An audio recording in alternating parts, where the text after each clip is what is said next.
All right, everybody. So pretty much what we're going to be doing is drawing our levels of supply and demand, our more major levels on the weekly time frame and then the daily time frame. I'm going to be showing you guys how I do it and how you can potentially do it as well. At the end of the day, how you draw your levels is up to you. What's more important is how you identify these levels. Now, when it comes to me, one thing that I like to do when it comes to the weekly time frame, then we'll work our way down to the daily, is look for the more major rejections. So notice how price just hit this price point here, then had a huge move to the upside.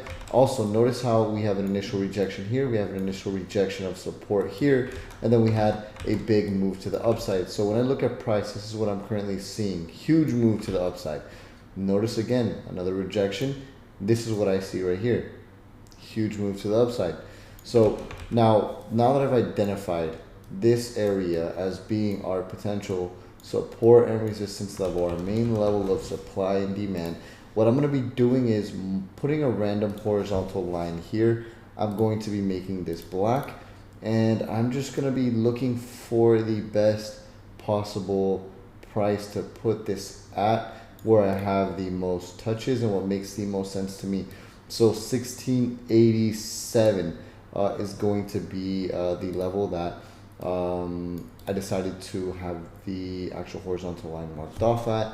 Now what I'm going to be doing this is just simply modifying this to 1680, keeping the round numbers there. See how that looks. You know, it's okay. I'm going to check it on the 4-hour time frame. Yeah, I'm going to keep it just like this. So 1680. Now what I'm going to be doing is going to settings. I'm going to lock it, and then I'm going to add a text to this, calling this my weekly level. Weekly 1680 supply and demand. Right, so there we go. So I have my first level marked off there on the weekly time frame. Now what I'm going to be doing is I'm going to just simply continue, which this could be another level right here, but this is probably going to look better off on the daily. 1748. So I'm going to mark this off here as well, because notice, actually I'll explain that in a second. I'm going to mark this off here as well. And I'm going to, what if I put it at 1650, which should be 20 pip difference. I don't really like it. Kind of lower it. Let's just do 1648. And keep the whole round numbers. I'm going to do weekly supply and demand. 1748, my apologies. All right. Now, why I've decided to actually put my first two levels of supply and demand here is fairly simple. One, precision and accuracy with price. Notice how everything looks very, very clean. This is where we have the majority of the rejection. Even though I know that this is a zone and the entire zone could be drawn out just like this, I don't want to clog up my chart. And that's the important thing to me is chart work, right? Keeping your charts nice and clean. So now notice on the 4-hour time frame, when I look at these levels themselves, we see very, very clean levels of rejection. Notice all this consolidation towards our daily level of supply or our weekly level of supply and demand. Notice all this consolidation here. But more importantly, look at the rejections we get off of these levels.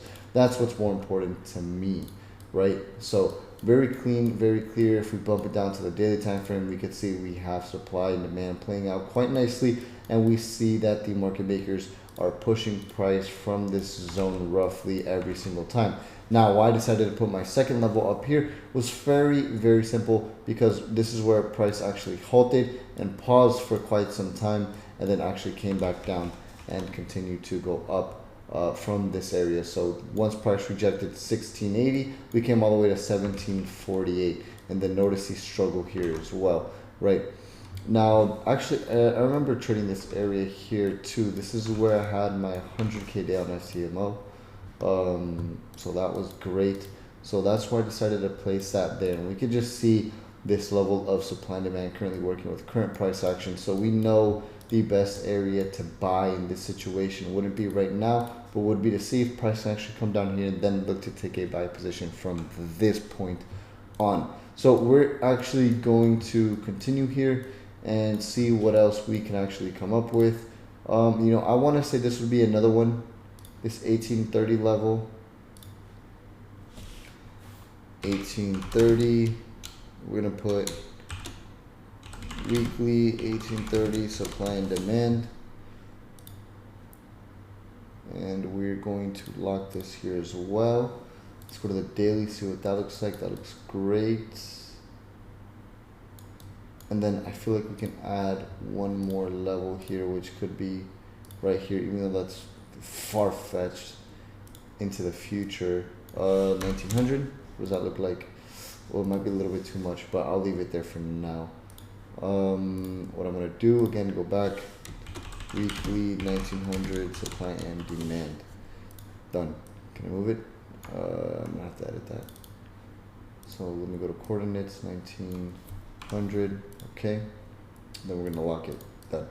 All right, so that is the last level, and that's how I place my levels here on the weekly. And typically when you have your levels placed out on the weekly, they work very well. The same with the daily.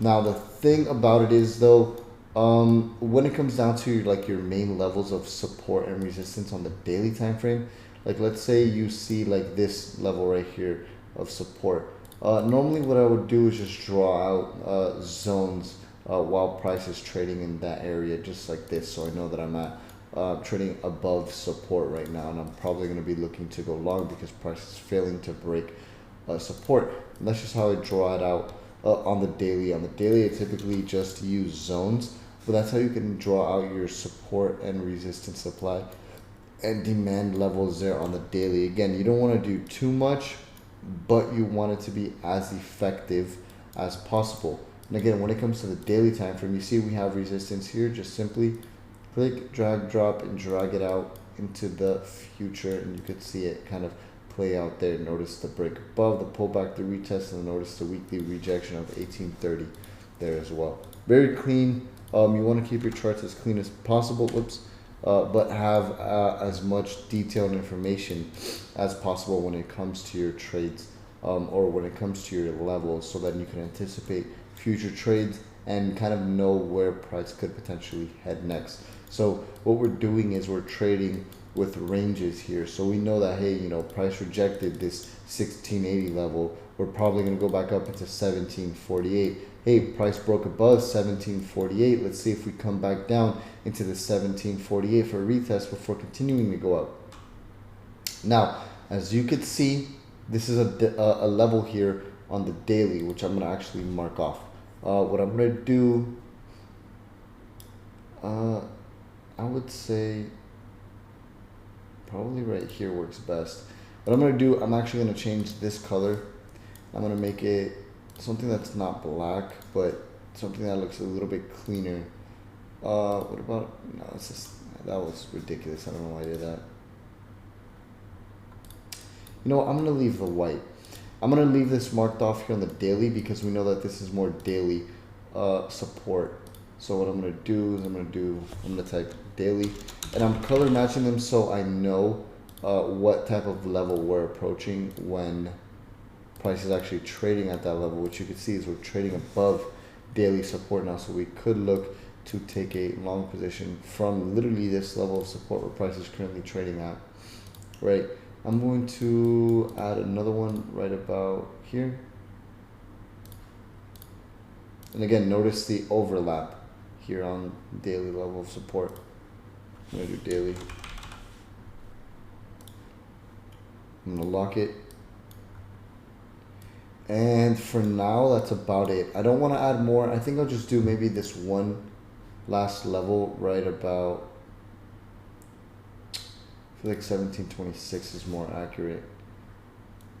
Even though this would be this right here. 17, I'll put it at 1725, call it a day.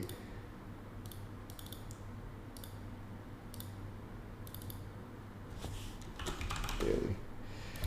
Now, the reasoning behind me putting only 3 levels instead of completely marking off my chart is because there's no point, right? Price is trading within this range. There's no point in me putting a level of support here on the daily way down here. There's no point of that, right? Again, it's all about keeping your charts clean, because the main thing that we're trying to read here is price, and we're trying to see where price is going to head to. Really, you don't even need to use your moving averages. We're mainly reading price and price action itself, looking at where price could potentially head to next. And in this situation, it looks very clear that, hey, we're rejecting this 1748 on the weekly, and we're rejecting this 1760 on the daily. We could probably head up to this 1790. It looks very, very clean and clear.